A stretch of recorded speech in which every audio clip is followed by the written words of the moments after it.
feriado na quarta, mas como cortaram aí um bom pedaço do nosso quarto bimestre por redefinições aí de calendário acadêmico, né? Eu resolvi dar essa aula, mesmo sendo feriado, de maneira assíncrona, até avisei, se alguém tivesse com disponibilidade e quisesse assistir, né? Usei a própria infraestrutura aqui do Teams para gravar, tá lá no YouTube, assistam, qualquer coisa aumentem um pouco a velocidade, porque lá eu detalhei bastante, muitas coisas da aula de polímeros. Em resumo, o que é que vocês precisam saber realmente dessa parte aí de polímeros, tá? De maneira bem resumida, resumo aí então da aula passada. Não vou nem abrir os PowerPoints de novo. Tem lá uma terminologia muito grande, né, muito extensa da área de polímeros, nem tudo que está lá vocês precisam saber, tá? Vocês precisam saber o quê? Coisas que a gente já falou. Que uma cadeia polimérica, ou seja, uma molécula de polímero é um material aí, nome, vamos dizer assim, mais geral dos plásticos, por exemplo, todos os plásticos que a gente conhece são polímeros, mas polímeros são materiais com moléculas longas, que geralmente são formadas do quê? Da polimerização, ou seja, da ligação de moléculas menores. Vamos dizer que esse tio seja uma molécula menor e eu vou ligar várias iguais,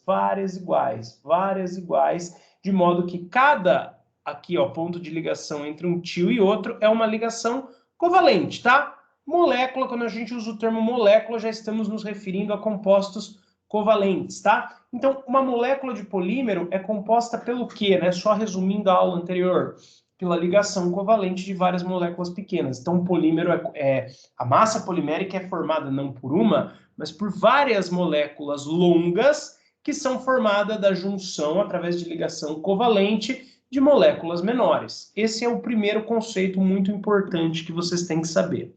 O segundo conceito é que os polímeros podem ser amorfos, ou seja, totalmente desorganizados, que eles teriam mais ou menos essa cara aqui mesmo, ou eles podem ser semicristalinos, ou seja, possuírem regiões ordenadas e regiões desordenadas. Eu mostrei algumas figuras ali de como é que seria esse comportamento dos polímeros em 3D, né, e tal, mas isso é mais para quem quiser ver como curiosidade. Vocês precisam simplesmente saber que num pedaço de plástico, quando for o caso ser um polímero semicristalino, vocês vão ter regiões ordenadas e regiões desordenadas, tá? Ordenadas e regiões desordenadas, tá? E nos polímeros aqui dielétricos, nós vamos trabalhar mais com esse primeiro tipo. Esse tipo aí que tem as regiões ordenadas, tá? No comportamento aqui dielétrico, vocês vão ver que o tipo de ordem dessas regiões ordenadas, e pode mudar, num polímero pode ser um tipo de ordem, no outro pode ser outro tipo de ordem, perdão, e vocês vão ver que isso aí vai mudar, tá? Vai influenciar. Aí, já mostrei aqui os pontinhos vermelhos, eu acho que a gente pode apagar isso aqui para deixar aí uma lousa mais organizada com o desenho. Isso, agora o negócio não veio, maravilhoso. Não veio, pronto, tá? Então, quer dizer, alguns polímeros vão ser inteiros desordenados, vão ter uma cara mais próxima do que está nessa figura 1 aqui, tá? Os com regiões ordenadas e regiões desordenadas é mais chato de desenhar e fazer um desenho preciso. Se alguém ficar curioso como que é essa ideia, dá uma olhada lá na aula, tá? Mas imagina um desenho tridimensional em que alguns pontinhos as moléculas estão organizadas, formam estruturas ordenadas, em outros pontos elas estão totalmente enroladas e desorganizadas, que nem eu desenhei aí no desenho do conceito 1, tá? E o conceito 3, que eu diria que é o mais importante, é o grupo lateral. É o grupo lateral. Na aula de fatores que influenciam comportamento dielétrico de polímeros e de cerâmica, vocês vão ver o quão é importante o grupo lateral do polímero. Ou seja, dado uma molécula comprida, vai existir um grupo aqui que se repete em cada mero, em cada unidade de repetição, esse grupo lateral aqui vai se repetir, tá? Então você tem um polímero aí puro, sem nenhum grupo lateral, que ele é simplesmente o carbono. Geralmente polímero é carbono e hidrogênio, tá, gente? Carbono e hidrogênio. E isso aqui continua indefinidamente. Esses colchetes a gente põe indefinidamente não, né? Continua num número que parece indefinido de tão grande, mas não, ele é muito bem definido, tanto que tem o N aqui, tá?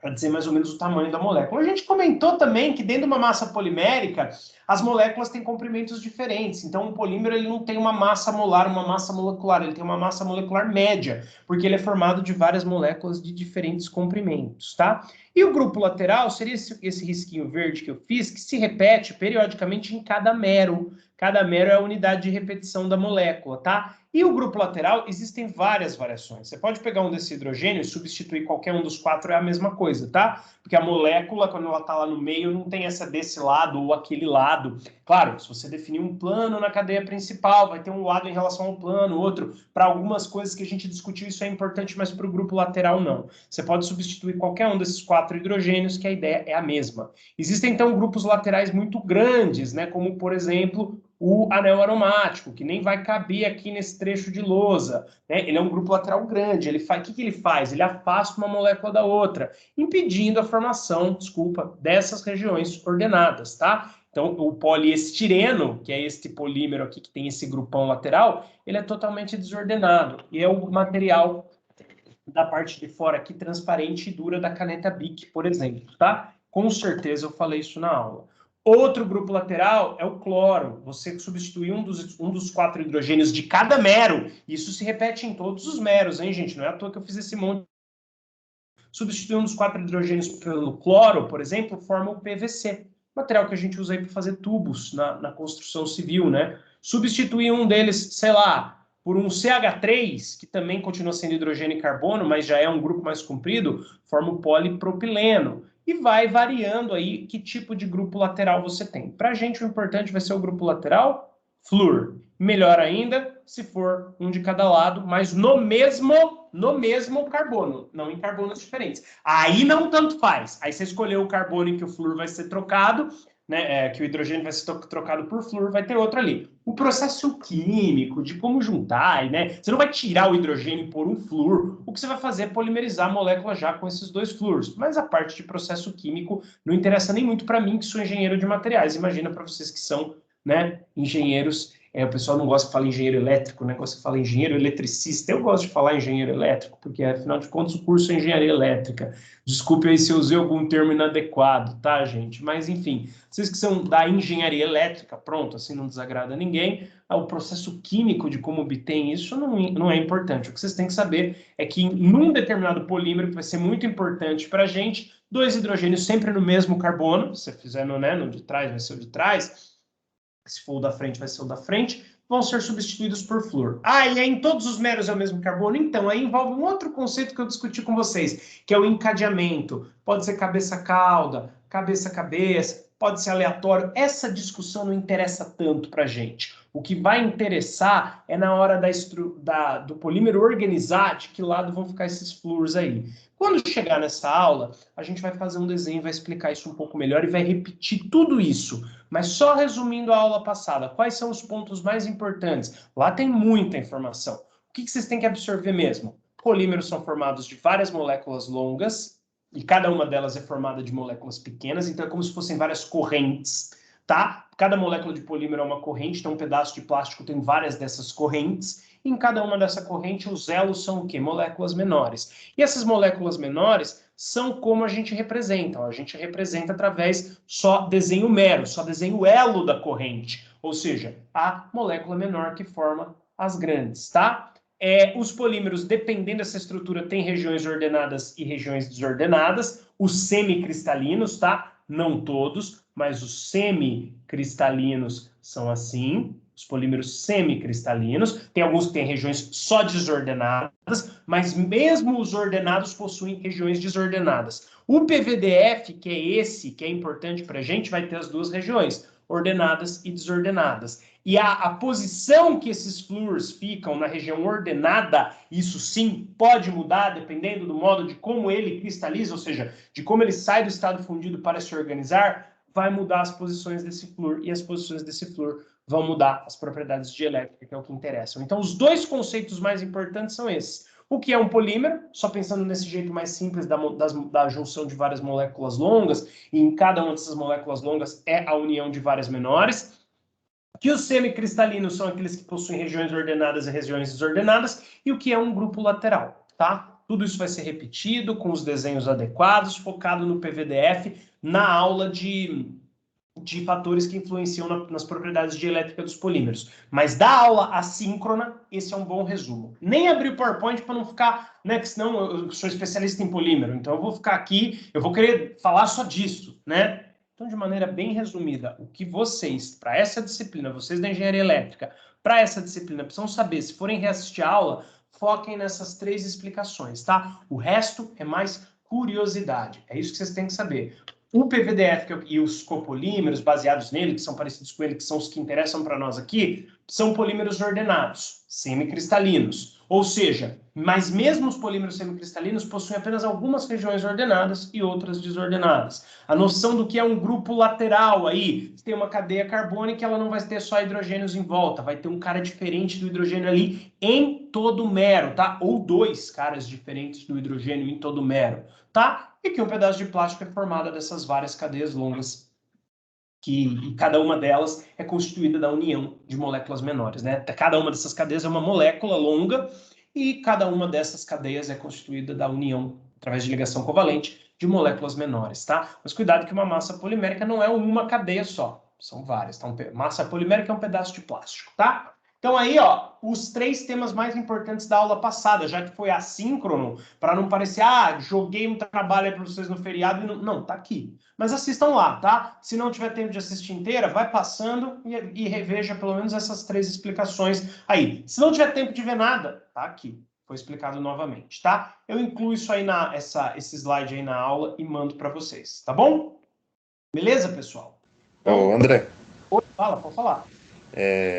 eu faço estágio e lá na Ô, empresa. Matheus, só deixa eu te avisar uma coisa. Eu vou pôr essa aula no YouTube e sua voz vai sair, sem problema? Não, sem problema. Beleza, então. Então, eu faço estágio e lá na empresa eu já vi eles utilizarem, utilizam, né? Utilizam polímeros para fazer o tratamento de esgoto. Aí como que é esse tipo de função do polímero nesse caso? Então, eu não sei, porque eu nunca ouvi falar disso, né? Aí teria que saber como é que é a interação física do polímero com o esgoto. É um filtro?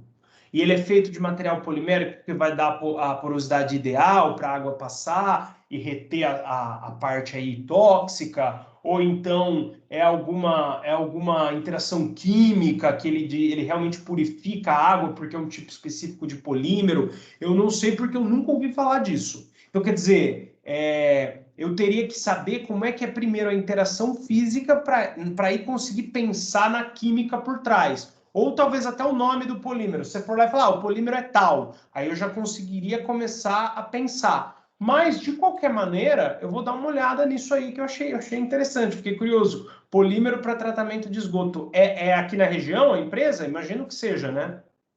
Sim, porque, tipo assim, não é da área, mas é porque eu vejo, assim, quando eu passo perto, por lá, eu vejo isso, Uhum. né, e aí dá uma curiosidade, assim, né? Não, eu achei muito interessante, é que eu nunca ouvi falar disso. Como que o polímero poderia ser utilizado para tratar esgoto? Não sei se é um filtro, se é uma interação química, né? Quer dizer, se é uma interação física como um filtro ou algo similar a um filtro, ou se é realmente por, sei lá, o polímero de repente é algum grupo lateral que consegue interagir bem com a parte que precisa ser purificada, ou bem com a água, e aí de alguma maneira ele puxa a água, né? Eu não sei, eu nunca ouvi falar disso e eu fiquei curioso também. Eu vou dar uma olhada e na aula que vem eu trago. Você não tem nenhuma informação de qual que seria o polímero, como que é o equipamento onde ele está, você não tem nenhuma ideia disso daí para eu já ter um ponto de partida para pesquisar? Assim, o tipo de polímero, eu não sei não, mas eu posso ver com eles. Mas eu sei que ele fica num tanque. Ele fica num tanque, é meio que prepara uma solução com mistura de Ah, ele polímero. fica lá junto, então não é um filtro, não é um dispositivo, realmente é com a química da coisa. É, Legal, não, muito legal. Eu nunca ouvi falar disso, que olha só. E eu fiz mestrado, doutorado na área de polímeros e nunca tinha ouvido falar disso. Legal demais, não, show de bola. Eu vou dar uma olhada nisso aí porque eu fiquei curioso também, mas desculpe, eu não sei, eu nunca tinha ouvido falar disso aí. Mas muito legal, muito legal. Obrigado aí pela contribuição. Peço desculpas, Matheus e pessoal, mas eu não sei mesmo não. Mas eu vou dar uma olhada. É aula que vem, eu falo, né, rapidamente, que nem foi isso aqui, de maneira resumida, e trago aí para vocês. Tudo bem, foge do assunto de dielétricos e tal, mas é uma curiosidade legal. Se a gente não gastar muito tempo, eu acho que é uma curiosidade legal para todo mundo. Mas muito obrigado pela pergunta aí, Matheus. E desculpe, pessoal, foi mal. Eu Não, realmente não obrigado, você, queria André. falar disso. Mas eu achei muito interessante. Achei muito interessante. Bom, pessoal, aí a aula de hoje mesmo não tem mais nada a ver com essa área. Foi só para finalizar ali a questão do assíncrono, né? Para não deixar tudo 100% assíncrono. Hoje a gente vai falar de espectroscopia de impedância. Muita gente chama isso aqui de eletroquímica, tá? Eu achei que isso daqui até ia ser fácil para vocês. No final do ano a gente faz uma avaliaçãozinha oral baseada numa aula de revisão que eu dou, senão é muito conteúdo e o conteúdo é muito solto, porque são 3 áreas diferentes. Ciência dos materiais, aí essa parte de eletroquímica, entre aspas, e depois juntar tudo para definir o que é um bonde elétrico e o que não é. E eu achei que o ano passado o pessoal ia arrebentar nisso aí, mas não. É um pouco diferente da ideia de impedância que vocês veem no curso de vocês. Claro que é o mesmo conceito, mas a aplicação do conceito é um pouco diferente. Então, eu vou explicar para vocês como que funciona essa análise, né? Também, de maneira bem resumida, essa análise aí pensando no lado da eletroquímica da coisa. E aí a gente vai desenvolvendo, vou mostrar como é que é o equacionamento, que tipo de gráfico a gente lê, porque no fim a caracterização de elétrica vai sair disso daqui, da tal da espectroscopia de impedância, que é realmente tema da aula de hoje, tá? Espectroscopia de impedância, tá? Fazer aí bem na lousa, nem que a gente gaste um tempinho a mais, porque conforme eu vou escrevendo uma estrutura de tópicos, eu também vou pensando, vou lembrando do que eu tenho que falar e vai ficando mais espaçado do que se eu fizesse tudo com animação no PowerPoint, né? Tem umas aulas que eu estou fazendo tudo com animação no PowerPoint, quando o conteúdo ainda está muito grande, o tempo está limitado, porque o nosso calendário está zoado, né?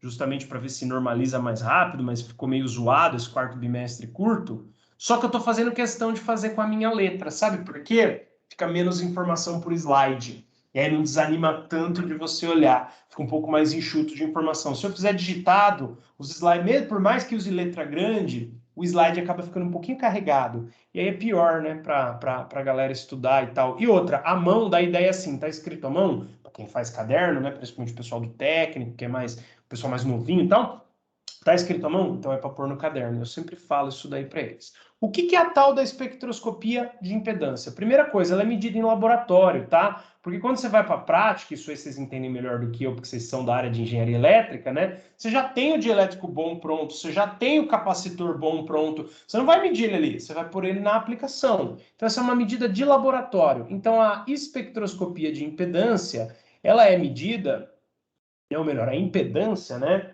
É a espectroscopia, porque vai fazer um espectro, tá? Então, a medida de impedância é medida num equipamento muito específico chamado impedâncímetro. Já ficou horrível meu M mesmo, né? É bom que eu já conserto de uma vez. Então, ela é medida num equipamento chamado impedancímetro, tá? Impedancímetro. É medida nesse equipamento. E que equipamento é esse? O que é um impedancímetro de laboratório? Olha, eu trabalhei com esse equipamento no meu doutorado e nem eu sei direito o que acontece dentro dele, tá? Mas, de uma maneira bem resumida, não, na verdade eu sei, né? Mas enfim, de maneira bem resumida, você tem o equipamento onde ele vai aplicar, e a gente vai escrever daqui a pouco, ele vai aplicar na sua amostra, então isso aqui, né, é como se fosse aí o equipamento. Tem aqui uns botõezinhos e tal, tem aqui umas definições dele. Ele vai aplicar na sua amostra uma tensão e vai medir uma corrente. Aí não é difícil de imaginar o que vai acontecer. Então ele vai ter um eletrodo aqui e o seu material vai estar ali no meio, né? Vou pegar uma outra cor aqui para representar o material. O seu material vai estar aqui no meio dos dois eletrodos, certo? Então aqui é o material. E dessa maneira vai ser aplicada uma tensão e vai ser medida uma corrente, certo?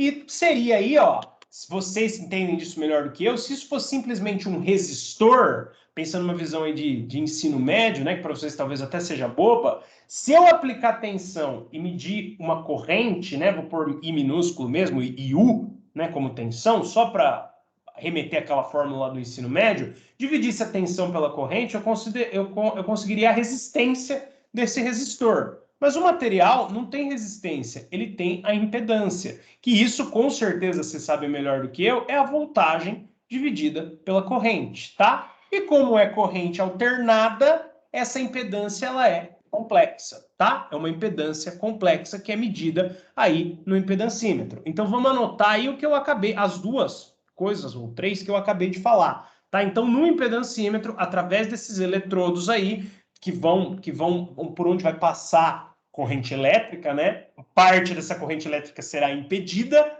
né? Poderia ser o contrário também, poderia ser aplicada corrente e medida tensão, mas no que eu trabalhei era aplicada tensão e medida corrente, tá? Tensão aí senoidal, tensão que vai gerar corrente alternada, tá? Então, aplicada uma tensão e medida a corrente. Certo? Porque aí você consegue saber o quanto da corrente foi impedida. Se aplicou uma dada tensão, se não tivesse impedância nenhuma, você teria uma medida de corrente. Como tem, isso vai alterar aí a sua medida de corrente. Então, você consegue fazer valores comparativos. Para cada material que você enfia lá no meio dos dois eletrodos, você vai ter um valor vai mudar o valor de corrente, a leitura da corrente de um jeito. Dividindo tensão por corrente, você acha a impedância, tá? Então, aplicada uma tensão e medida a corrente, tá? E aí, ó, obviamente, como é corrente alternada, vão sair desse equipamento aqui medidas que utilizam variáveis complexas. Variáveis complexas, tá? Justamente porque, como a gente falou, né, é aplicada a tensão senoidal, é o regime aí de corrente alternada e não corrente contínua, tá? Alternada. Aí, o semestre passado, eu fui ver qual que era a notação mais próxima da que vocês usam, ou a que eu achava que era mais próxima da que vocês usam. E aí o pessoal começou a viajar na maionese, viajar para mim, né, que sou engenheiro de materiais. Falar de fasor, eu não entendi direito o que era um fasor, mas esse semestre eu resolvi esse problema. Sabe como eu fiz? Eu não fui estudar. Porque eu já estava com a aula pronta. E a ideia, assim, de fazer realmente o dimensionamento, a aplicação no circuito, toda essa leitura vetorial, para entender os dielétricos, não precisa. Isso vocês já vão ter na disciplina de vocês, vão saber melhor que eu. Então, para que eu vou ficar chovendo no molhado e falando coisa que vocês sabem melhor do que eu? Então, eu simplesmente deixei descrito aqui a definição de impedância, tá? A impedância é o impedimento, é a resistência, entre aspas, me perdoem aí, né? Tá falando como se fosse a mesma coisa, né? Impedância e resistência. Mas, enfim, eu que vou raciocinar, se eu fosse dar essa aula para o técnico, eu ia falar, ó, não tem o U igual a RI, não tem essa fórmula aqui que vocês aprendem? Se você isolar o R, vai ficar I, U sobre I. Isso aqui é o que impede a passagem de corrente, certo? Então, você vai dividir voltagem por corrente e vai descobrir o tanto que impede. Mas vocês sabem muito melhor que eu que não é simplesmente resistência, né? A gente vai medir aí a espectroscopia de impedância, vai ter como ela é complexa, ela vai quebrar em duas componentes, e uma vai ter a ver mais com a capacitância, vamos dizer assim, e a outra realmente com a resistência. Se a gente analisar o material como um circuito, que é o que a gente vai fazer, vai ter e é um circuito RC, resistor capacitor, tá?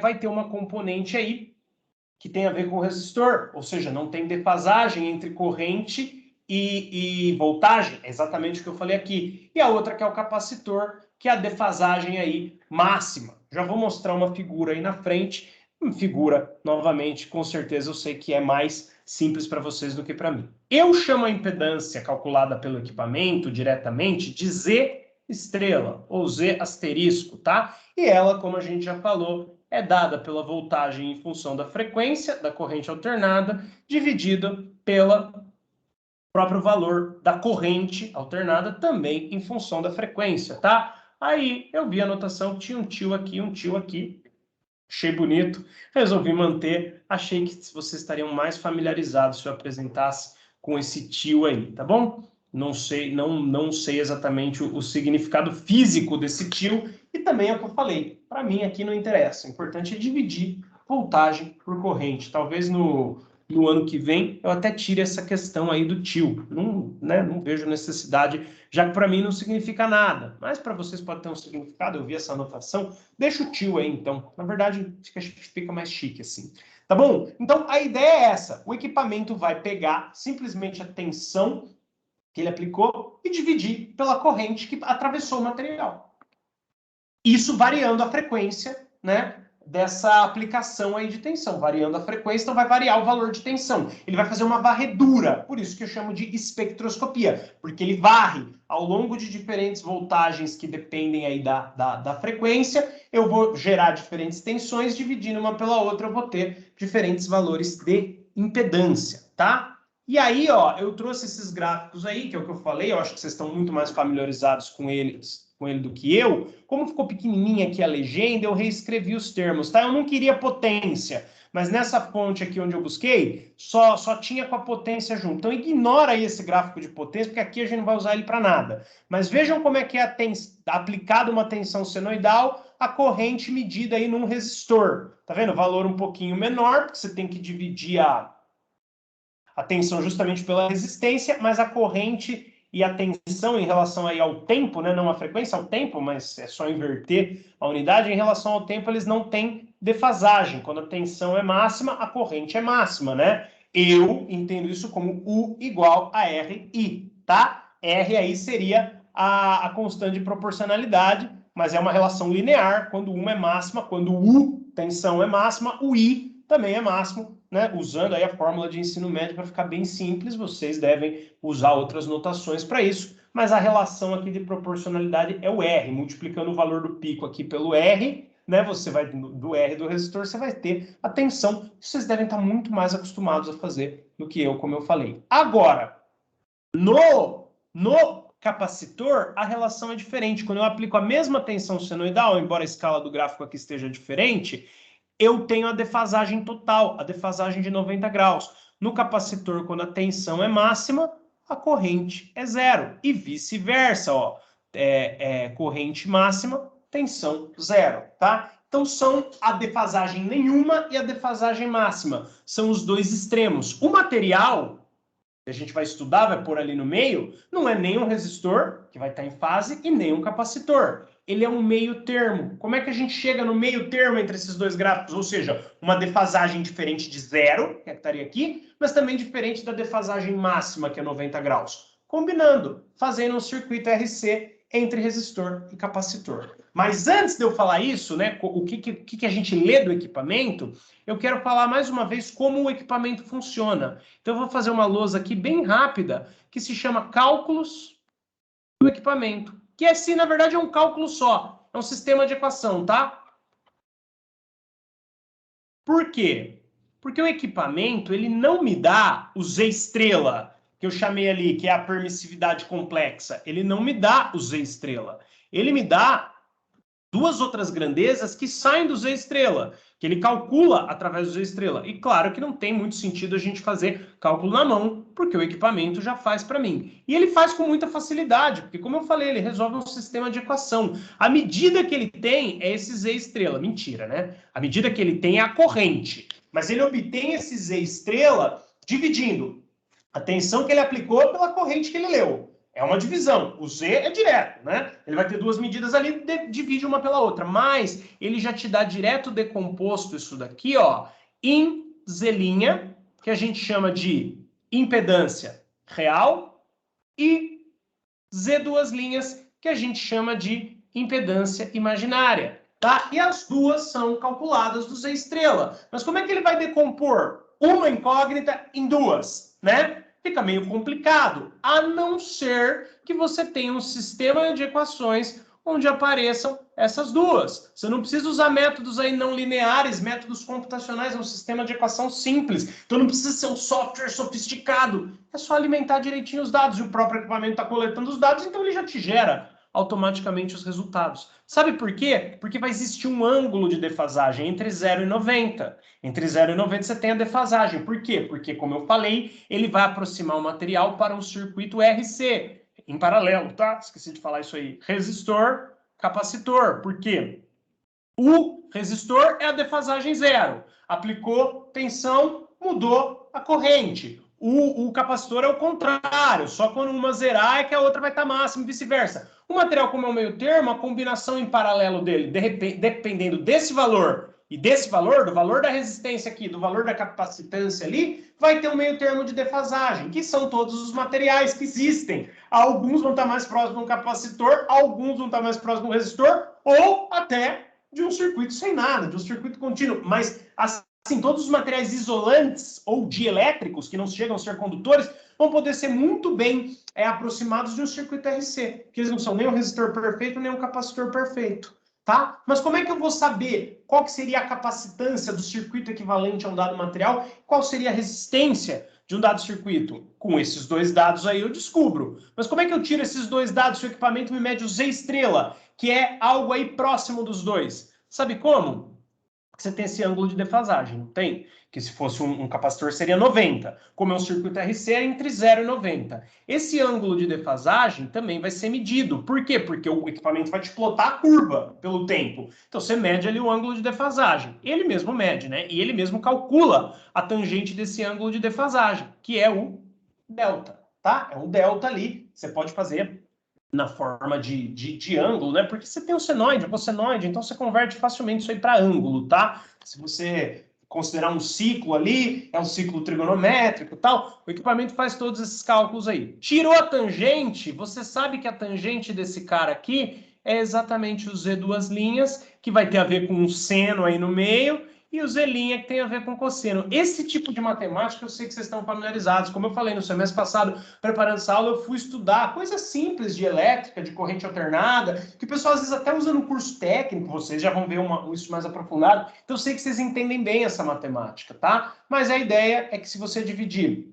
a impedância imaginária, que é o Z2', pela impedância real, que é o Z', tá? Eu já vou explicar o significado físico das duas. Você tem a tangente delta. A tangente delta o equipamento lê. Então ele já tem ele tem esse valor, ele tem o tan delta. Então ele já tem uma equação que relaciona essas duas grandezas. E tem outra também, porque o Z estrela que ele mede tem uma relação pitagórica com Z' e Z duas linhas. Ou seja, é um Pitágoras, é um triângulo retângulo, porque vai ter a ver aí com seno, cosseno. Então, se você tirar a raiz dessa soma, não dessa soma de maneira direta, né? Mas do quadrado desses valores, elevar um deles ao quadrado e elevar o outro deles ao quadrado, você tira aí, né? Pitágoras. Z estrela ao quadrado é Z' ao quadrado, mas Z duas linhas ao quadrado. Z estrela é a hipotenusa, os outros dois são os catetos. Pronto, você tem um sistema de equação onde o computador lá, o software que está fazendo o impedancímetro, está fazendo as medidas, ele calcula facilmente os dois valores, tá? Decompõe aí o Z estrela medido em Z' e Z duas linhas, através do ângulo de defasagem e do Pitágoras. É tudo relação trigonométrica, é número complexo. Então, tranquilamente o equipamento faz isso daí, que eu tenho certeza que vocês já usaram em outras disciplinas, tá? Então, só escrevendo o que eu falei e mostrando as equações, para não ficar muito blá, blá, blá, ter uma coisa mais ilustrativa, uma continha aí para chamar mais a nossa atenção, no gráfico, porque o equipamento não te dá um valor de Z estrela. Não, não, não, não, não. Ele te dá direto os Z' e duas linhas, através daqueles cálculos, para cada frequência de corrente alternada, tá? Então, aí ele te dá um gráfico. Um ponto num plano cartesiano, de Z' e Z duas linhas, um ponto para uma frequência, um ponto para outra frequência, um ponto para outra frequência, Z duas linhas no eixo Y, Z' no eixo X, tá? Nós vamos desenhar esse gráfico aqui, vamos mostrar alguns experimentais também para ilustrar melhor. Então, no gráfico que o equipamento gera,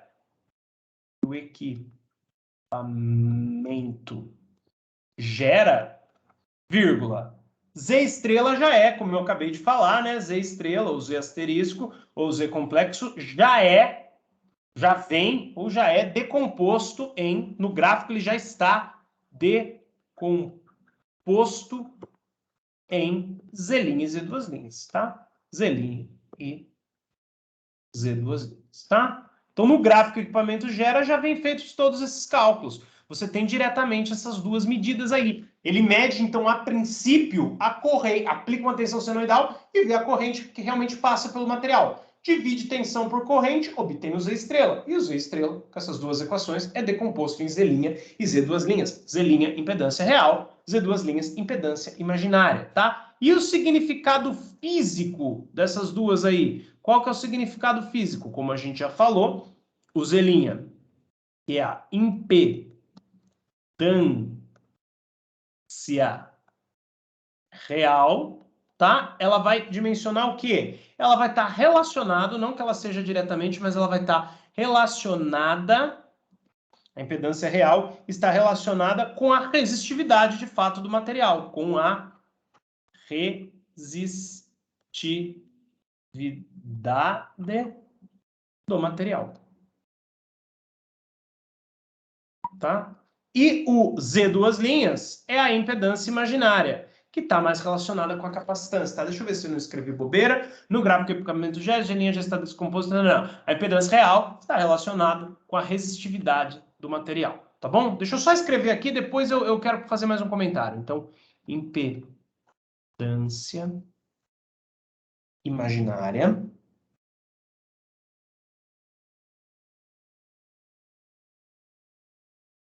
relacionada com a capacidade de armazenar cargas ou armazenar energia.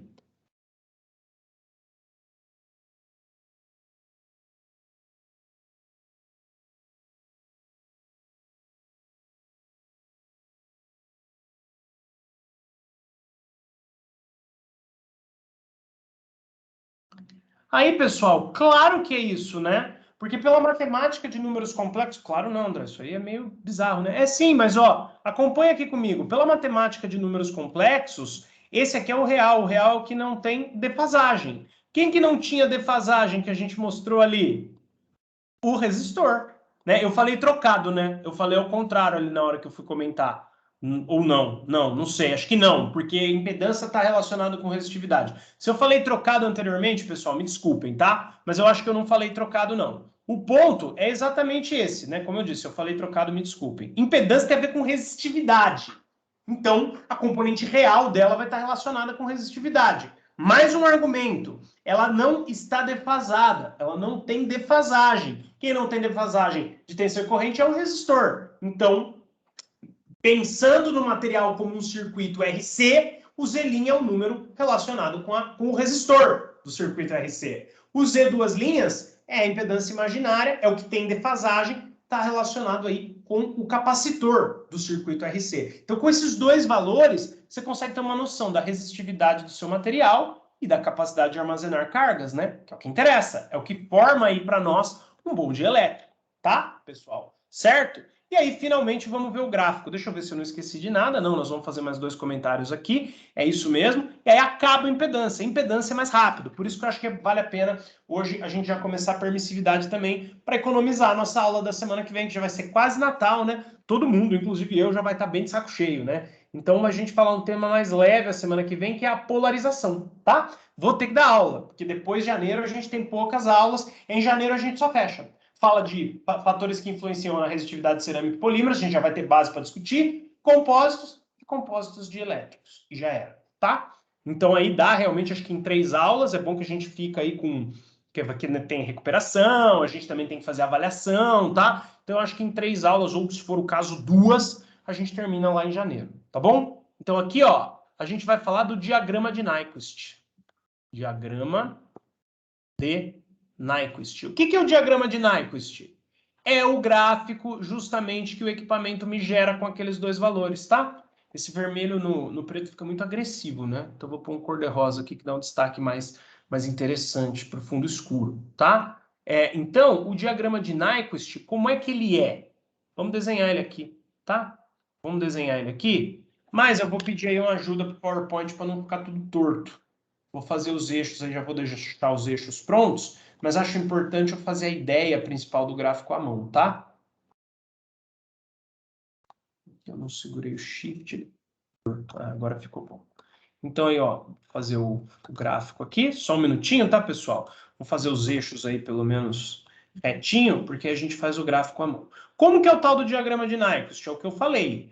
O equipamento vai aplicar uma tensão, medir uma corrente, aí ele divide. Tensão por corrente dá impedância. Só que ele não dá o valor de impedância complexa. Ele até dá, você pode obter. Mas esse gráfico aqui já dá muita informação para a gente, tá? E esse gráfico vai ter os valores de Z, duas linhas no eixo Y, vão ser valores negativos aí, tá? Então você já põe o menos na frente para deixar todo mundo positivo, facilitar a nossa vida, tá? Menos Z duas linhas. Esses valores são negativos. Tem que olhar lá a matemática por trás, por que vão gerar valores negativos, não interessa agora, só esse menos aí para vocês saberem que esse valor é corrigido, tá? Então no eixo Y, os valores positivos do que é gerado pelo equipamento negativo, resolvendo aquelas equações lá. E aqui, a impedância real. Então, o eixo X tem a ver com os valores de resistividade e o eixo Y tem a ver com os valores de capacitância, tá? Para cada frequência é gerado um ponto. Eu acho que o ponto, o PowerPoint não gosta quando eu faço ponto. O semestre passado eu usei outro software. Então, vamos fazer direto aqui os pontos dados pelo próprio PowerPoint, tá? Vamos usar aqui o próprio PowerPoint para gerar os pontos. Ele vai ficar meio gordinho o ponto, mas não tem problema não. Deixa eu diminuir ele um pouco mais. Eu queria fazer na mão, mas o PowerPoint não deixa. Então, a gente vai ter que fazer aí os pontos. Inicia-se a medida nos valores de baixa frequência. Não deixa esse gráfico te trair, porque ele é meio... Ele tem umas coisas chatas. A baixa frequência está aqui, ó, mais para o lado direito, tá? Então, esse é o primeiro ponto do meu gráfico. Esse ponto, na verdade, ele é um vetor. Ele é um vetor o quê? Ele é um vetor impedância complexa, que em frequências muito baixas, tá? A defasagem pode ser ignorada, então vai aparecer mais a resposta do capacitor. Frequência baixa como se fosse corrente contínua aí, né? Bem, resumindo bem, tá? Isso aí que eu falei é uma baita de uma aproximação, de uma simplificação. Então esse é o vetor impedância complexa numa frequência bem baixa. Aí, se eu aumentar, depois eu apago essa seta verde. Se eu aumentar um pouco a frequência, eu pego um outro ponto, que também é o vetor impedância complexa, numa frequência agora um pouco mais alta. Ele fica mais ou menos aqui, tá? Não vou fazer de novo um vetor impedância complexa mesmo, tá? Eu usei estrela. Aí, numa frequência ainda mais alta, ele vai subir um pouco mais aí, ele vai subindo, tá vendo? Conforme eu vou aumentando a frequência, ele vai indo da direita para a esquerda, e é isso que é meio traiçoeiro nesse tipo de análise aqui, tá? Ele vai indo da direita para a esquerda e ele vai formar, não deixa eu fazer na mão, senão a gente vai ficar aqui até amanhã, depois eu faço só os pontinhos bonitinhos para mandar para vocês, ele vai formar uma espécie aí de um semicírculo, com todos os valores, tá? Com todos os valores ele vai formar aí um semicírculo, tá? Ficou bem feio o semicírculo, mas a ideia é que ele forme realmente aí um semicírculo. Vamos dar uma pelada de novo, né? Vou usar aí a própria interface do PowerPoint para me ajudar, tá? O ideal seria a gente fazer um arco aqui, né? Só com o semicírculo. Vamos ver se eu consigo fazer isso. Consigo. Beleza. Então aqui está só o semicírculo. Tira isso aqui fora, tá? Esse aqui realmente está mais bonitinho, né? Esse aqui realmente está mais bonitinho do que o meu vermelho. Então, em cima desse semicírculo aí, que ele não sei o que ele arrumou aqui, que ele não fez direito, você vai ter todas as medidas. Eu desenhei 4. Depois eu vou ficar aqui sofrendo, desenhando vários pontinhos para mandar uma quantidade boa aí de medidas para vocês, tá? Claro que esses pontinhos brancos, se o PowerPoint me deixar fazer, essa linha aqui, na verdade, que eu fiz é a ligação entre todos os pontos aí do meu diagrama, certo? São várias medidas. Então, detalhes importantes aí desse gráfico. Eu pus só 4 medidas, mas a gente vai fazer várias de modo a fechar esse semicírculo. Eu acho que isso aí ficou claro, né? Eu acho que isso aí ficou claro, tá?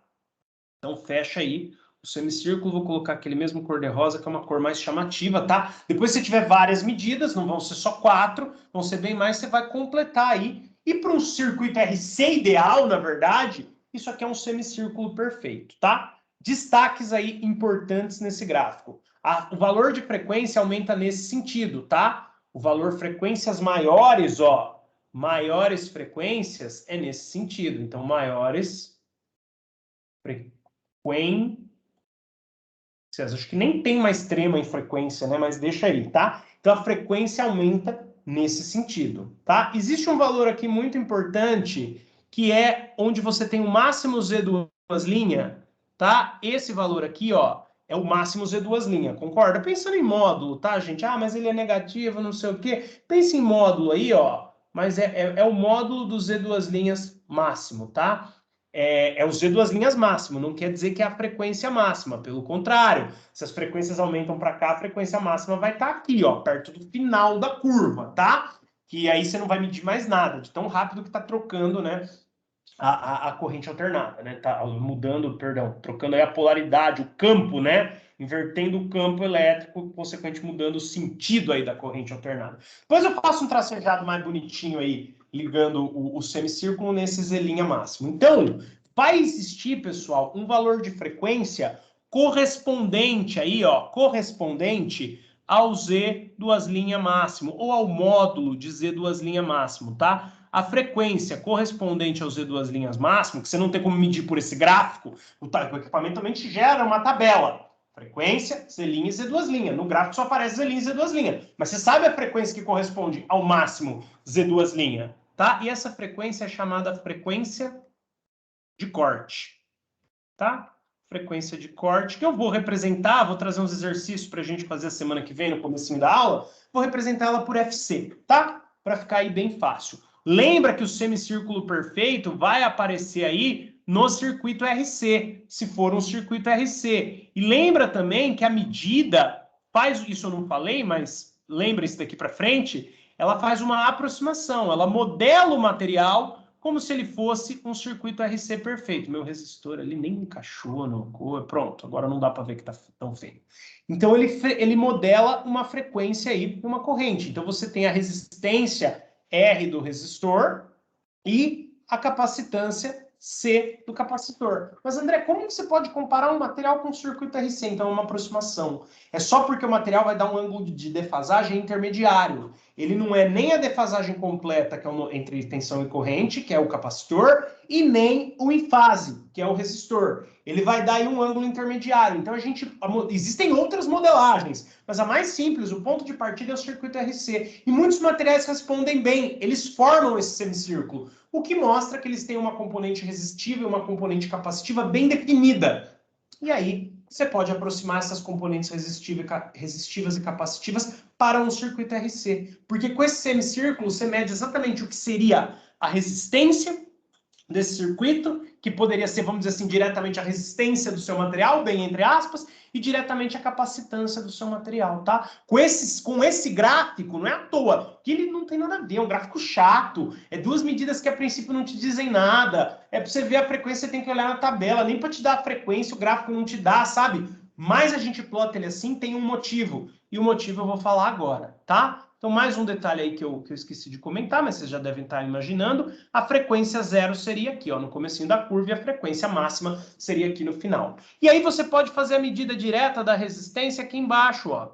Se você vier aqui e medir o diâmetro, cuidado para não confundir, hein? Que a letra de resistência é R, e a letra de raio também. Mas a medida aqui, ó, é a do diâmetro. O diâmetro do semicírculo vai te dar, imagina, se é alguém que dá aula só de geometria vendo isso, falando, puto, o cara é formado em engenharia, mestrado, doutorado, é burro, né? O André é burro, tá? Escreve que ele acha que o R é o diâmetro, né? Não, gente, é que o diâmetro desse semicírculo é o valor da resistência, tá? Esse aí o diâmetro é o valor da resistência. Você tira direto do gráfico. Pensando que o meu material pode ser representado por um circuito RC, se ele der um semicírculo perfeito, ele pode. Qual que seria a resistência? Vamos dizer assim, porque o circuito RC representa o material, porque ele é o meio termo entre o resistor e o capacitor, ele não é nem uma coisa nem outra. Mas como você vai fazer uma modelagem matemática pensando que o material é um circuito RC, qual que é a resistência desse circuito RC que representa o seu material? É o diâmetro do círculo, do semicírculo, né? Porque você não tem a parte de baixo. Mas seria um círculo completo aí. Tá vendo? Então, é a resistência. O diâmetro é a resistência do resistor, do circuito que você está usando para representar o seu material. E a capacitância? A capacitância você obtém desse mesmo valor, ó. A capacitância, vou pôr ela até em amarelo aqui, porque eu coloquei ela em amarelo ali, ó. Você consegue calcular como? Você consegue calcular por uma fórmula, que também envolve esse valor de resistência aí. É só você calcular o inverso do quê? De 2πfc, sendo Fc a frequência de corte, tá? Pra você não ficar se perguntando o que é C, ó, é F subíndice C, tá? É a frequência de corte. A frequência de corte está aqui e a frequência de corte está aqui, tá? Para não parecer que é F vezes C. Então, é 2πf, sendo F aí a frequência de corte, então Fc, vezes a resistência do resistor. Cuidado para não achar que é raio, hein? Que não é raio, é diâmetro, tá? Então, você consegue obter os dois dados aqui, ó. O R você obtém diretamente, medindo o diâmetro, e o C você obtém indiretamente também usando a medida de R, através dessa fórmula aqui, tá? Essas são as informações, deixa eu ver que eu não esqueci de nada, que você tira do diagrama de Nyquist, tá? Por isso que ele é uma medida tão interessante, porque você, através dele, modela o seu material para um circuito RC, que é uma coisa bem mais simples do que um material, tá? E que vocês sabem aí fazer a matemática dele muito melhor do que eu, tá? Então, quer dizer, o intuito dessa medida é obter impedância real e imaginária, ok, que elas vão ter suas aplicações, mas para materiais dielétricos, isso aqui é só uma medida meio, não é a medida fim. Eu devia ter comentado isso no começo da aula, esqueci, tá? Mas ele vai medir aí, através dessa ideia de uma defasagem intermediária, aproximando seu material para um circuito RC, ele vai medir as duas separadamente, e você tira do gráfico. Se você plotar as duas num gráfico, você obtém exatamente esse R e esse C, tá? Que vai te dar essa defasagem intermediária. Defasagem que eu falo entre tensão e corrente, né? Se fosse um capacitor, daria uma defasagem de tensão e corrente, você sabe melhor que eu também, 90 graus. Se fosse um resistor, defasagem, tensão e corrente, 0, tá? O que acontece é que é um material, é um meio termo. O que vai te representar? Qual a representação mais simples do meio termo? O circuito RC em paralelo, tá? E aí, o equipamento mede, através da medida da impedância, ele quebra em Z' e Z2 linhas, através da resolução simples desse sistema aí. Z' e Z2 linhas já tem um significado físico, mas eu não aprofundei, só comentei porque isso não é importante pra gente. Essa é uma medida meio. Nós já vamos ver aí na segunda parte da aula. Achei que não ia dar tempo, mas são 6h30 ainda, e a outra parte é mais rápida, é mais curta, tá? Então, se sair um semicírculo perfeito, alegria, seu material pode ser aproximado para um circuito RC. E você plotando esses valores medidos pelo equipamento, Z' e Z2 linhas, fazendo o gráfico, né, de cada ponto é uma frequência diferente, representa um vetor aí, impedância complexa, tá? Mas você não precisa pensar nisso, você só precisa pensar que plotando os dois, Z' no X, Z2 linhas no Y, formou um semicírculo, o semicírculo não te dá só a informação, formou um semicírculo, que legal, meu material pode ser aproximado para um circuito RC. Não, ele já te dá os valores da resistência e da capacitância dessa representação do seu material. Ele te dá o valor dos dois componentes presentes na representação do seu material, tá? Só que não é tão simples assim, porque eu não sei se vocês lembram que eu comentei da estrutura de grãos dos materiais. Não sei se vocês lembram que eu comentei da estrutura de grãos. A gente vai fazer, o equipamento vai fazer uma modelagem para o grão e outra para o contorno de grão. André, não lembro mais o que é grão, o que é contorno de grão. Não tem problema, eu vou te relembrar, calma. Mas, para os materiais. Como é que eu uso isso aí para os materiais? Nunca, quer dizer, nunca não, né? Dificilmente vai dar um único semicírculo quando você colocar um material lá. Até porque, né, gente, o material não é um circuito RC. Ele pode ser aproximado, mas ele não é. Só que, mais preciso do que isso que eu falei, é se eu falasse, os grãos do material é um circuito RC, o contorno é outro. Isso tá na capa do nosso grupo de WhatsApp, gente. Esse desenho é o desenho que eu fiz para minha tese, botei lá de capa do grupo, tá? Olha só, porque olha o que acontece. Vamos escrever primeiro, depois termino de explicar. Para os materiais, será utilizado um circuito equivalente, tá? RC, equivalente que eu estou falando não é no sentido aí de resistor equivalente, hein, de calcular um único resistor todos, mas será utilizado um circuito, talvez um circuito análogo fosse um termo melhor, mas vamos lá, vamos deixar assim mesmo como está no meu resumo aqui. Será utilizado um circuito equivalente. Será utilizado um circuito equivalente, vírgula, levando em conta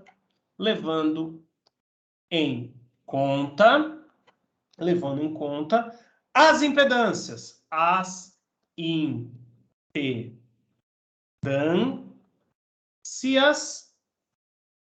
do grão e do contorno de grão, tá? Não lembro mais o que é isso, André. Calma que eu já vou te lembrar. Do grão... Ops. Eu comi... Dei bobeira aqui. Peraí. Então, o do grão, pessoal, vai ser, a gente vai chamar aí, de um modo simplificado, de Z estrela G, porque é do grão. Z estrela G, porque tem a ver com o grão. Do grão e do contorno. E do contorno de grão, tá? Vou pôr só contorno. Do contorno. Então, aqui, ó, é Z estrela, eu vou chamar essa aqui de Z estrela, contorno de grão, poderia ser CG. Mas se um dia vocês verem a nomenclatura em inglês, ó, eu vou pôr já em inglês, GB, que é Grain Boundary, tá? Contorno de grão, mas acho que precisamente tradução aí seria fronteira de grão. Mas enfim, em português é contorno de grão, o termo técnico, tá? Eu acho também, hein? Eu acho também que seria fronteira de grão. Faz tempo que eu não olho no dicionário o significado desse termo. Mas enfim, será utilizado, para os materiais será utilizado um circuito equivalente, levando em conta as impedâncias do grão e do contorno de grão. Se são duas medidas de impedância que você vai ver que o equipamento gera, tá? Em frequências diferentes. Em frequências altas ela vai ler uma, em baixas ela vai ler outra, não vou falar qual agora, a gente vai ver no gráfico, tá? Mas ela vai ter aí, em frequências diferentes, leituras muito diferentes. Vai formar dois semicírculos. Sabe como que o pessoal interpreta essa ideia de dois semicírculos? Um semicírculo para o grão, vai ter os valores de impedância complexa do grão, e um semicírculo para o contorno de grão, vai ter os valores de impedância complexa para o contorno de grão. Que é o contorno de grão, André? Que eu não lembro. Ah, não era verde que eu queria, era branco. Mas, enfim, o que é o contorno de grão? Contorno de grão, pessoal, é uma estrutura que a gente viu na aula de defeitos cristalinos. Vou aproveitar que eu abri aqui, eu vou fazer uma circunferência aqui, roubando, né, para ela ficar mais bonitinha. É uma estrutura que a gente pode ver no microscópio óptico, tá? Desde que a gente faça um ataque químico na nossa amostra. Então, supondo que a amostra é um pedaço do material. Supondo que você tem uma cerâmica e isso aqui é o seu campo de visão no microscópio. Se você fizer ataque químico, cerâmica nem precisa de ataque químico, na verdade. Você consegue ver pela questão da sinterização. Os metais é que precisariam. Você consegue ver uma estrutura parecida... Se o PowerPoint me deixasse desenhar, você consegue ver uma estrutura mais ou menos parecida com isso aqui, ó. Como se fossem vários ladrilhozinhos assim de um piso, mas bem irregular, tá? Porque geralmente o tamanho varia bastante. Então eu não vou fazer muito irregular para ficar mais bonitinho para gente. Eu acho que eu cheguei a falar de solidificação. Quando o metal solidifica, ele vai formar estruturas parecidas com essa daqui. Isso aqui é a estrutura de grão. Por que tem cada rabisquinho aqui é o contorno de grão? Por que tem o contorno? O que é mesmo o contorno de grão? Lembrando aí vocês que os átomos, eles têm planos aí cristalinos, eles estão organizados no material cerâmico. Aqui eu vou falar só de cerâmica, tá? Se eu voltar a alguma coisa de metais, vai ser porque é um exemplo mais simples. Cada parte aqui, então, tem o risquinho branco em volta, que é o contorno de grão, e o interior preto, que é o grão em si, tá? É isso aqui que está acontecendo nesse desenho. Mas o que significa isso? Dentro de cada grão, então deixa eu fazer aqui só 3, para depois eu apago, só para relembrar vocês, dentro de cada grão, todos os átomos que estão dentro daquele grão têm a mesma orientação cristalográfica. O que é isso? O mesmo alinhamento, porque lembra que os átomos estão organizados, então dentro de cada região, eles estão organizados segundo um alinhamento. Mudou o grão, eles vão seguir aí um outro alinhamento, tá? Eles vão seguir um outro alinhamento aqui. Então você vai na hora que encostar, os átomos não vão saber se eles estão alinhados conforme o padrão azul ou o padrão vermelho. Então vai existir aqui um encaixe imperfeito desses planos atômicos organizados e, consequentemente, vão haver ligações químicas incompletas. No metal, essas ligações químicas incompletas faz com que esses átomos sejam mais reativos a um ataque químico e seja fácil tingir eles. Na cerâmica, a própria estrutura, porque você vai prensar, a gente comentou isso aí, vai prensar, aí as partículas vão ficar só prensadas, aí vai sinterizar, cada uma vai desenvolver para um grão, você já vai ter aí também cada partícula vai ter um alinhamento diferente, cada partícula já tem os átomos organizados, e quando sinterizar você vai ter difusão atômica, mas é pouco átomo que vem aqui para formar o contorno na hora que sinteriza. O grosso mesmo fica dentro ali dos grãos, tá? Então, mesmo com a movimentação atômica, o encaixe ainda é imperfeito e ainda faltam átomos nessa região aí de fronteira. de contorno entre um grão e outro. Então, relembrando, ó, dentro do preto, todos os átomos têm o mesmo alinhamento, ou seja, o mesmo alinhamento de organização, ou seja, a mesma, falando o termo mais correto, a mesma orientação cristalográfica. Em volta ali você tem o que? Átomo que difundiu na hora que sinterizou, deixando ligação incompleta, às vezes ele pode ficar bem irregular, você pode ter grãos aí bem maiores, tá vendo? Para terminar o desenho rápido, mas na verdade se eles forem maiores, eles vão ser maiores ao longo de toda a amostra, então deixa eu caprichar aí no desenho, tá? 6h40 já, também não posso ficar desenhando muito, senão daqui a pouco acaba o tempo, e seria legal se a gente falasse já de permissividade hoje, assim a gente libera um pouco a nossa aula do Natal, né? Que não é Natal, vai ser dia 22, mas, pô, 2 dias do Natal já vai ficando um pouquinho mais leve, tá? Então, dentro de cada região preta, que é um grão, o alinhamento é o mesmo, a mesma orientação cristalográfica. O pedacinho branco é o encontro de duas orientações cristalográficas diferentes, então é um encaixe, podemos entendê-lo de uma maneira mais simplificada, como um encaixe imperfeito, tá? Aí, pessoal, o que vai acontecer?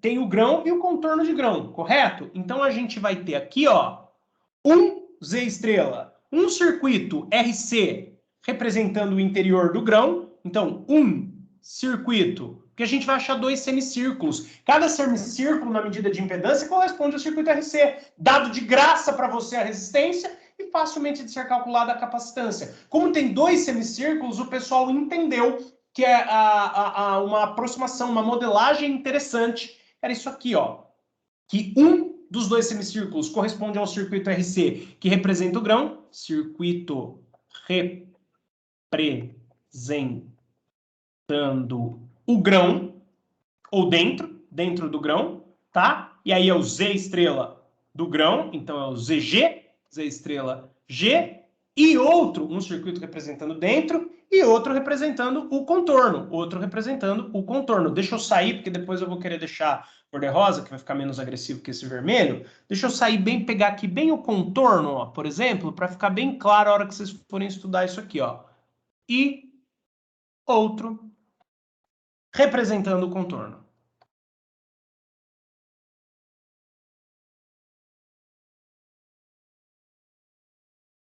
Representando um contorno.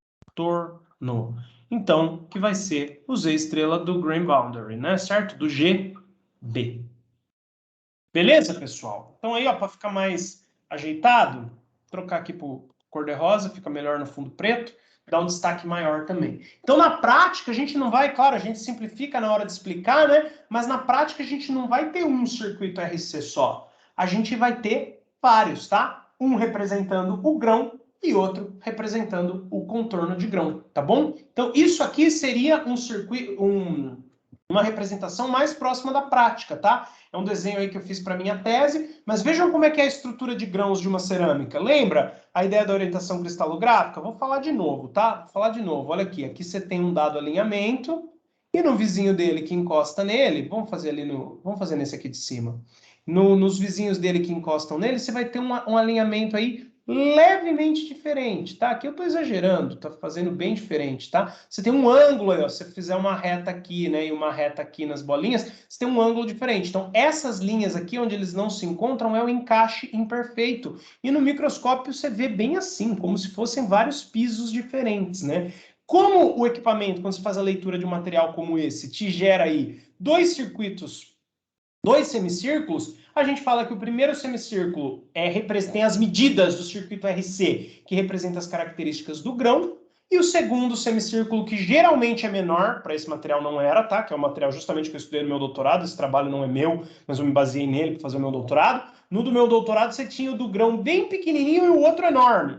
Muda, tem muitas variações aí, tá? Depende aí da resistividade do grão e do contorno. Mas o que acontece é que o primeiro semicírculo da esquerda, ou seja, de frequências maiores, são as propriedades aí do grão, são o dimensionamento, o circuito RC que faz o dimensionamento, a aproximação do grão, tá? Que é esse daqui, né? Representa o primeiro semicírculo. O segundo semicírculo, que na maioria das vezes é menor, mas pode não ser, ele representa aí as propriedades, a resistência e a capacitância do contorno, tá? Então, são 2 circuitos RC, resistor e capacitor em paralelo, um ligado ao outro em série. Esse aqui é o real dimensionamento de um material policristalino, tá?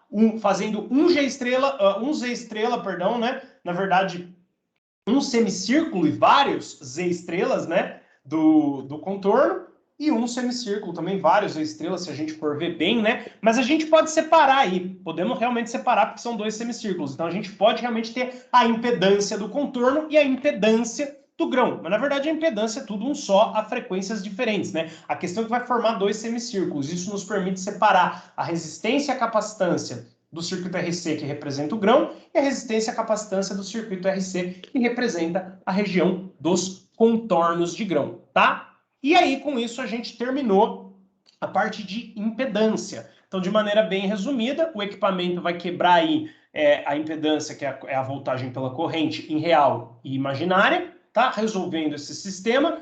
E quando você plota um gráfico da imaginária no eixo Y, pela real no eixo X, você obtém diretamente resistência e capacitância, tá? Para a prática, para materiais, formam dois semicírculos. A gente atribui a dois circuitos, um que representa as propriedades aí do grão e um que representa as propriedades do contorno. Na verdade, tanto o grão quanto o contorno não tem nem características puras, nem de resistor, nem de capacitor. Por isso que os dois se encaixam muito bem numa modelagem de circuito RC. Um RC para o grão, um RC para o contorno. Mas existem outros, tá? Tem artigo que o pessoal faz uns circuitos enormes aí, um representa o grão, que tem a característica tal e tal, outro representa o contorno, faz enorme. O mais simplificado, só para vocês entenderem como funciona a técnica, é esse. Mas como eu falei, gente, essa é uma técnica meio.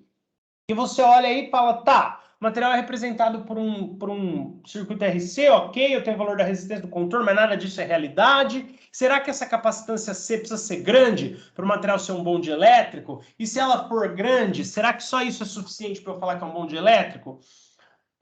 Olha, eu nunca parei para analisar isso, para ser sincero. Podemos olhar isso aí, ver se está certo, ver se é isso aí mesmo. Eu esqueci de importar um slide ou ele está oculto? Ah, não, é na próxima, né?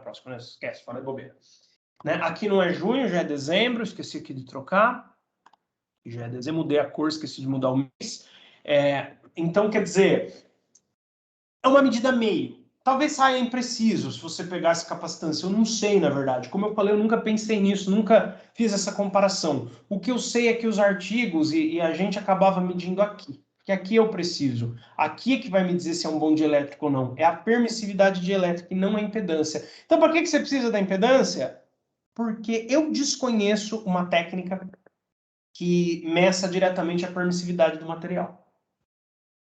O meu co-orientador do doutorado falou que um aluno dele até procurou um lugar que fazia essa medida, mas que foi difícil de achar e tal. Eu não procurei. Eu medi tudo pela impedância e fiz a conversão.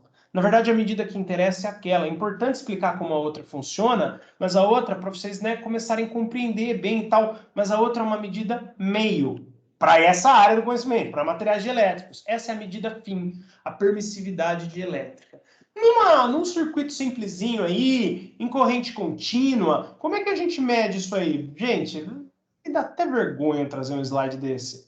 Vocês sabem isso muito melhor que eu, com certeza. Eu deixei aqui embaixo quem que vai aparecer, tá? Mas já vamos completar já, para não ficar um negócio meio perdido. C vai ser a capacitância, o E vai ser a permissividade do material, o D vai ser a distância, o D vai ser a distância, o ER vai ser a permissividade relativa e o E0, E não, né? Epsilon. Tudo que eu estou falando E, na verdade, é Epsilon. Epsilon0 vai ser a permissividade do vácuo. Só para vocês saberem quem que vai aparecer aí na minha análise. Gente, corrente constante, uma fonte aí de corrente, né? Uma bateria, uma pilha. Vocês sabem melhor que eu esse tipo de representação, se é que usa assim no ensino superior, tá? Eu lembro que era assim, o polo positivo, o risquinho maior, o polo negativo, o risquinho menor, a corrente vai do positivo ao negativo. No meio ele vai lá e encontra um capacitor de placas paralelas, o mais simples que tem, com material dielétrico no meio, ó, pode ver, verde aí, ó, verde clarinho, epsilon é a permissividade do material. A permissividade me ajuda justamente a medir a capacidade de armazenar energia, porque ela vai ser proporcional à capacitância do capacitor, tá? Então, a permissividade do material, o epsilon, que é a permissividade com unidades do material, não é relativa, não tem nada a ver com a do vácuo por enquanto. Se você multiplicar essa permissividade pela área da placa do capacitor, que eu não consigo ver aqui, né, porque eu teria que virar ela de frente, Se você multiplicar pela área e dividir pela distância entre as placas, você acha a capacitância, tá? Então, como fazer um bonde elétrico? Como fazer um capacitor primeiro? Como fazer um capacitor ser mais eficiente? Você pode maximizar a distância. Não, maximizar a distância é ruim, porque a distância atrapalha o armazenamento de energia. Você pode minimizar a distância? Posso, mas até que ponto? Eu preciso armazenar muita energia. Quanto mais você miniaturiza dispositivos, miniaturiza, isso vocês sabem melhor que eu também, miniaturiza os componentes. Precisa armazenar mais energia em volume cada vez menor. Posso diminuir a distância? Até certo ponto. Se diminuir muito, corre o risco do quê? De conduzir. Ou estou falando bobeira? Mas da área de vocês que da minha é isso, tá? Se aumentar muito a área do capacitor, o capacitor vai ser grande e vai contra a tendência, que é miniaturizar. Então, para aumentar a capacitância de um capacitor, ou eu aumento a área das placas, pensando no tipo de capacitor mais simples que tem, ou diminuo a distância. As duas coisas são limitadas. O que talvez não tenha limite? O dielétrico que eu coloco ali no meio. Como área não dá para aumentar muito e distância não dá para diminuir muito, meio que é A sobre D uma constante do seu circuito, meio, tá? Meio que... Você tem que aumentar o quê? A permissividade do dielétrico que vai lá no meio. Porque quanto maior ela for, maior a capacitância do seu capacitor. Isso você sabe melhor que eu. Só para a gente relembrar aí, ó, que a gente usa geralmente a medida de permissividade relativa, que é a permissividade do material dividida pela do vácuo. Então, se eu passar do vácuo, que está dividindo do material lá multiplicando, eu tenho que E é ER vezes E0, tá? Ou simplesmente, se eu passar o E0 dividindo, né? E do material dividido pela E do vácuo dá permissividade relativa. Aí ela é adimensional, tá? A gente vai falar aí principalmente da permissividade relativa. Então, lembrando vocês que ela será adimensional, tá? Só isso, fazendo um quadradinho nas duas equações que eu fiz, tá? Você obtém a permissividade do material, multiplicando a relativa, que é a que vai aparecer nas nossas discussões, principalmente, pela do vácuo, tá? E aí você tem a permissividade de fato do material, que multiplicada aí pela área da placa do capacitor, dividida pela distância, vai dar a capacitância. Então, quanto maior for a sua, não preciso falar que, claro, que como essa aqui é conhecida uma constante, né? Quanto maior for a permissividade do material, maior vai ser a relativa, que é geralmente a que a gente vai usar nas medidas, tá? Só aí relembrando vocês o que é isso. Então, a ideia é conseguir um material um bom dielétrico que tenha uma permissividade mais alta possível. Mas essa análise super simplificada é para corrente contínua, tá? Para corrente alternada, uma boa forma da gente medir isso, e nos materiais, que é mais complexo que um circuito, porque agora eu não vou olhar o circuito, eu vou olhar aqui dentro, como se ele fosse um circuito bem mais complexo. Então, eu não posso fazer medidas diretas e cálculos diretos, igual vocês fazem. Eu tenho que fazer modelagens, aproximações, tá? Então, eu vou medir a permissividade agora do material em corrente, que já era aqui, né? Aqui já era do material, nem tem sentido falar em permissividade do circuito, sem capacitância do capacitor. Como não tem sentido também você medir a capacitância do material. No máximo, você mediria a capacitância do circuito que representa... A capacitância do capacitor está no circuito que representa ele. Ou o grão dele, ou o contorno de grão dele. Tá? Mas nós vamos ver isso aí. Como é que eu converto, então, aqueles dados? Porque, não sei se vocês perceberam, eu falei que aquela é uma medida meia, essa é a medida fim. Como é que eu, já que essa é a medida fim, como é que eu converto aqueles dados de impedância em permissividade? Porque é isso que interessa aqui pra gente, tá? Um comentário rápido. Para corrente alternada, assim como você não tinha uma única impedância, você também não vai ter uma única permissividade, igual você tem aí na corrente contínua, tá? Que está relacionada diretamente com a capacitância, tá? Na corrente, para corrente alternada, você vai ter duas aí. Você vai ter a permissividade complexa, que vai ser um número que tem parte real, ou seja, permissividade real, e parte imaginária, tá? Gente, eu tô usando aí, que talvez vocês usem como J, o I como unidade imaginária, hein? Então, só deixando claro para vocês aí que aí, para mim, o I é unidade imaginária, tá? Então, você tem aí a permissividade real, tem a permissividade real, deixa eu sair e entrar de novo porque eu vou trocar a cor, e você tem a permissividade imaginária, que é a parte imaginária que não envolve o I, né? Ou o J. como vocês quiserem, imaginária. Eu estou usando assim porque eu sempre usei assim no meu doutorado, essa notação aí do I mesmo e tal, né? Então estou usando assim, espero aí que ninguém se importe. Então qual o significado físico? Aqui eu vou fazer um pouco diferente do que eu fiz lá. Antes de mostrar e tal, não, eu fiz igual lá. Vamos mostrar aí o significado físico para depois a gente entender como é que interpreta isso no equipamento, tá? Então você através do valor de impedância já decomposto do Z' e do Z2', você tem uma fórmula que já te dá diretamente a parte real e a parte imaginária. Não vai precisar decompor aqui, porque isso não é uma medida direta. Você vai calcular esses valores ε'L e ε'L direto do Z' e do Z2', tá? Você vai calcular diretamente. Mas é bom, além de calcular, a gente saber o significado físico. Então o E' representa não, né? Está relacionado com a facilidade em polarizar, tá? Facilidade em polarizar, tá? Então é a permissividade dielétrica, a componente real da permissividade elétrica, tá? Está relacionada com a facilidade em polarizar e também é conhecida como constante dielétrica do material. Também conhecida como constante dielétrica, tá? Uma vez uma pessoa da física lá na UFSCar, onde eu fazia doutorado, né, fui fazer uma análise lá na física, o pessoal da física quase me bateu, porque eu chamei de constante dielétrica.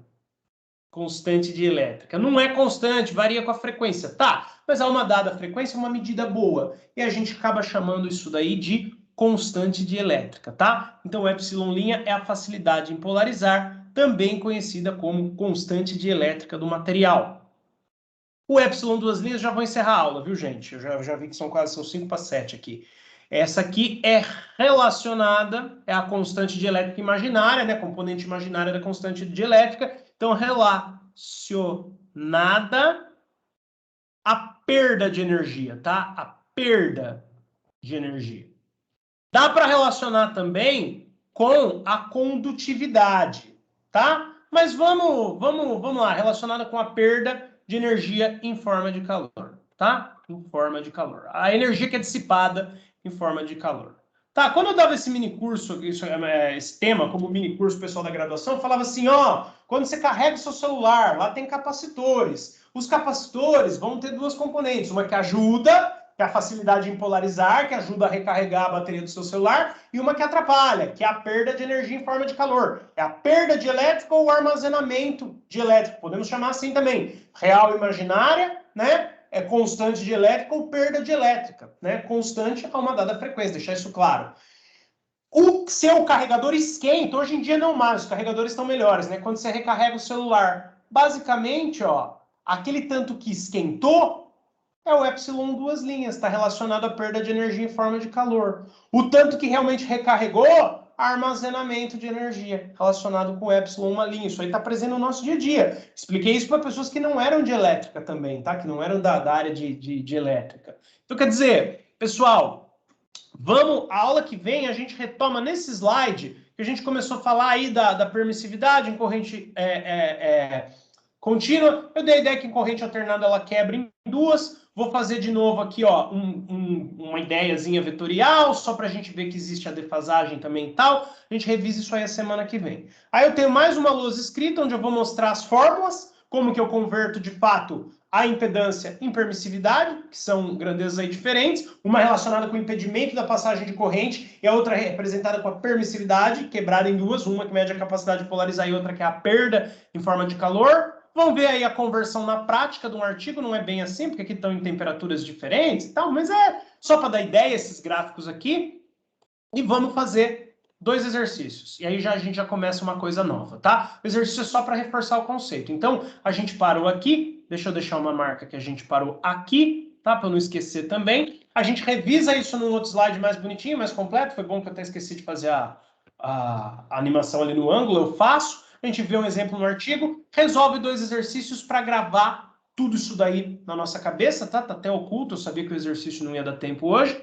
E fecha isso, tá? Fecha essa parte de medidas. Aí a gente vai ver tipos de polarização. Como que o ε'L' age em diferentes materiais. Tá bom, pessoal? Começando mais tarde, acabei passando um pouquinho, mas pelo menos na semana do Natal nós vamos ter uma aula mais leve. Obrigado aí para quem ficou até o fim. Boa aula aí para vocês, já é 7 horas, eu também vou dar aula. É isso aí, até quarta. Vamos ter que ter aula. Janeiro tá muito curto. Eu não queria dar aula semana que vem, mas vamos lá. Vou gravar, tá? Caso alguém não possa, porque já tá, né? Já mudou o planejamento e, obviamente, não vou controlar a frequência semana que vem, tá? Mas quem puder, logue aí, tá bom? Que a gente vai estar aí falando de tipos de polarização em diferentes materiais ainda não. Só tipos de polarização. Em diferentes materiais depois do retorno. Fala, Matheus. A atividade dessa matéria é só o trabalho final mesmo? Isso eu falei na primeira aula. Eu não vou abrir o slide aqui porque vai demorar e a gente tá com o tempo meio corrido. É assim, ó. A gente vai ter 2 bate-papos. Um baseado num artigo que eu vou passar para vocês. É bem simples. Vou selecionar um parágrafo, 2 para cada um. Talvez esteja em inglês, mas você joga no tradutor, vai conversando comigo. 30 pontos. Uma discussão sobre os tópicos da disciplina, mas antes disso eu vou dar uma aula de revisão geral. Tá? Se eu não conseguir dar, eu tenho ela gravada do semestre passado no YouTube, eu mando para vocês, tá? Vocês se baseiem nela. Aí eu vou dividir também um tópico para cada um, não é todo mundo que vai me falar a disciplina inteira, tá? Aí um tópico para cada um sobre o que foi explicado ao longo do semestre, mais 30 pontos. Aí provavelmente vocês vão fazer um resuminho para estudar isso aí, não vão? Você me dá esse resuminho aí mais 10. Eu queria fazer essa discussão de tópicos de disciplina valer 40, mas não pode por norma interna. Então, 30 da discussão oral, bate-papo oral, das partes do artigo, um pedaço para cada um, mais 30 dos tópicos da disciplina, mais 10, um resuminho por escrito do que você falar no dia, pode ser uma coisa bem simples, é mais assim pro forma, mesmo para quebrar a nota, e um exercício no Google Forms, 10 questões, múltipla escolha no Google Forms mais 30. Então vai ser 30, 30 e 30, e esse 10 aí que eu fui obrigado a quebrar, tá? Mas eu vou fazer tudo depois do ano que vem.